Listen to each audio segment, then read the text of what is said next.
Yo, what's good everyone? ConfessCS back again, and today we're not just talking about skins. We are uncovering the machine behind them, from Valve's secret playbook to the future of the CS2 market and the dark money flowing through it. This is gonna be a wild one. Strap in, get comfy, and let's jump right into it.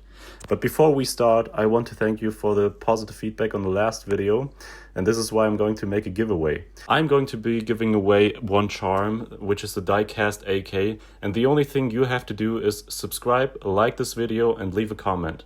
Whether it be negative or positive, I really don't care. Just imagine. You spend $2 on a key, you click, the wheel spins, and then poof, it happens. $17,500, a digital knife. It's not just a skin, it's money. Other people would buy a car from that. But we buy emeralds. Behind every spin there's Valve. They run Steam, the biggest PC game store on earth, and with just a few hundred employees, they make more revenue per employee than Apple, Google, or Amazon, or anything else. So, this brings me to the question, does the house always win? These aren't just cosmetics anymore. They're assets with real-world value. You can trade them, you can profit, you can lose everything. Skins have become the Bitcoin of gaming, except there's one difference. The entire market is owned by a single company. Valve is the bank, Valve is the casino, and Valve writes the rules, as we've seen in the last update. They're a monopoly. If they wanted to, they could just shut down the entire market for good in one update. But let's be real here. Why would they change anything? It's a self-spinning wheel for them, and they make bank on it. So, it would simply not just make any sense for them to stop this. But, here we come to the second point. What if they were to shut down everything? Not because they wanted to, not because they were funny or anything. What if they were pressured to do so? Throughout the years, there's always been a lot of backlash against the gambling aspect of this entire thing. And in 2023, it became official. Austria calls it gambling. In 2024, an Austrian court looked at CS2 cases and said, if kids can turn skins into cash, this is by definition gambling. Because to be defined as gambling, you have to have the consideration, the risk, so the chance aspect of it, and the chance to get a lot of monetary value from it. And by definition, these are the standards that the Austrian court ruled it to be. And for the first time ever, there has been a player who actually won money back from Valve in court. And this might be a pioneer, because this can actually be taken into the jurisdiction of the entire DACH region, which is Germany, Austria, Switzerland. And since they are members of the European Union and the EU is also pressuring Valve or loot boxes in general to be removed or at least be contained. And of course, Valve doesn't like that. How can they? In the end, it damages their entire economy system. So, what we've seen shortly afterwards is the rental mechanic from cases. What did they do with that? Well, to be defined illegally as gambling, you have to take these three aspects which I've mentioned earlier. But what if we take the first aspect away from it, the consideration? Let me explain. If you have a temporary item, for example, a skin, which you have rented from a case which you've just got dropped. So you just got the drop from it and you've just decided to rent the skins off it. It is not gambling because you're not really considering putting money into it, or you don't have to. And that's the point. To be defined as it, you have to have this entire thing. This is why all of these CSGO gambling sites basically have defined as sweepstakes, which is a brilliant loophole because in the end they're saying, oh, you don't have to put money into it to use the case in this case, but you can. And if you don't put the money into it, you just have nothing from it. So why, in the first place, just consider renting them? It makes no sense. This must be probably why there's still so many cases being opened and not just rented. I've never seen someone rent from a case. I'm sorry, but Why? Of course, this is all kind of long ago, and you've probably heard it already, but I still think it's very important to keep this aspect in mind, because this just shows how Valve is brilliant at creating loopholes to keep the entire system running. To go to another point, it's going to be terminals. What do terminals do? Well, you get a free drop, you get the chance to win money, but you don't to win a skin, but you don't have to. And the skin you get from the terminal is not only completely random still, but if you want to purchase it, you have to purchase it through Steam. And not only that, but Valve decides the price of it with a very interesting kind of argumentation through supply and demand.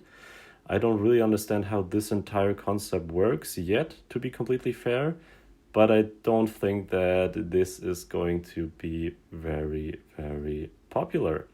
And this is what we've seen. There's not nearly as many terminals being opened as cases, so you just take the point from that. And something that they've already done and which has never been done before is also shifting the entire drop rates. Terminals are basically 40% of drops now, and cases are being sorted out and thinned out. There's already a drop pool in which most cases are hidden, not hidden, but they are categorized into it, and it's a drop pool of 1% of every case. This is the rare drop pool. The other cases always had a similar chance to drop, but with the terminal they've entirely changed that, so it's not really hard to say what they are trying to achieve with this. Cases are either going to die or only be available through the armory, because in the armory you have prepaid the stars, the battle pass, and you pay for these cases through stars, which basically makes Valve money. And since the reality is slowly becoming that cases are no longer ever going to be free drops, and Valve is basically going to take a cut from every single skin created, this brings me to the last point, which is also the most recent one, the most debated one, and the most impactful thing I've ever seen them do to the CS market. So what happens? The case supply just runs out. Knives are not really being printed anymore, and the knife prices just seem to make absolutely no sense. If you ask me, $17,500 for a butterfly knife gamma doubler is basically insanity. But it's so rare that still people are going to pay this money. So what they've done is, let's just say we are going to make a cut from every single red skin we sell. This is basically what they have done. You cannot go and say that they cannot know this. Even Max Skillet has said it 9 years ago. What will happen if they do this update? He literally said covert skins are going to rise and knife prices are going to fall. So way more knives and way more covert skins, which are being traded through the Steam market, which Valve takes a 15% cut from. Of course, it makes absolute sense for them to make these trade-ups. How not? So they can minimize the price of knives, so they can be traded through the Steam market again, and the supply never runs out. So even if more players join and they still want the classic knives, they can trade up to it, which is also basically gambling, but you know the outcome in a similar way. You just don't have the odd of 1 to 391. You know that you're going to get a knife, you just don't know which one. So the category you know, and this is mostly enough for people to use it. So Valve has basically created a casino where players believe they're investors and investors believe they are players. One spin can change your life or ruin it. The house always wins, but the players keep coming back. So what they can of course do is just keep cases in a game, which would just create more stress for them and legal issues. Why not just make it a collector's market? So the skins basically still stay the same, but it's a little bit more calculated risks when you try trading up for them, and you can still basically print them. And this is, I don't think, ever going to change. And the entire hysteria around the market crash and everything makes absolutely no sense. Because in the end, they're just trying to make it either way more worth it to open cases, because the ROIs are going to increase once knife prices are going to stabilize again, which I believe is going to happen if the collector's market stays the same and you still have the options to cash out through crypto or anything else or any third-party marketplace site. So yeah, that's basically the point. They've just created a new gambling mechanic, which is a little bit more calculated. And that's why people are crashing out. I think this is hilarious, honestly. The entire CS economy is basically built on gambling. And since not enough people gamble, in the sense that not enough knives are entering the market for the prices to kind of be affordable, they've just added a new mechanic and wow, everything crashes and the thing is just not valuable anymore. It's wow, it makes absolutely no sense if you ask me. It's going to be a little bit more calculated, of course. Everything will factor in this new mechanic and the prices will stabilize around that if, of course, nothing else happens, which would be very dumb from Valve to do at this point because they've just lost $2 billion market cap in basically 2 hours. Yeah, basically that's it. That's my video. I hope you liked it, and I'm very happy if you subscribe, very happy if you leave a like, very happy if you let me know what you think about it in the comments.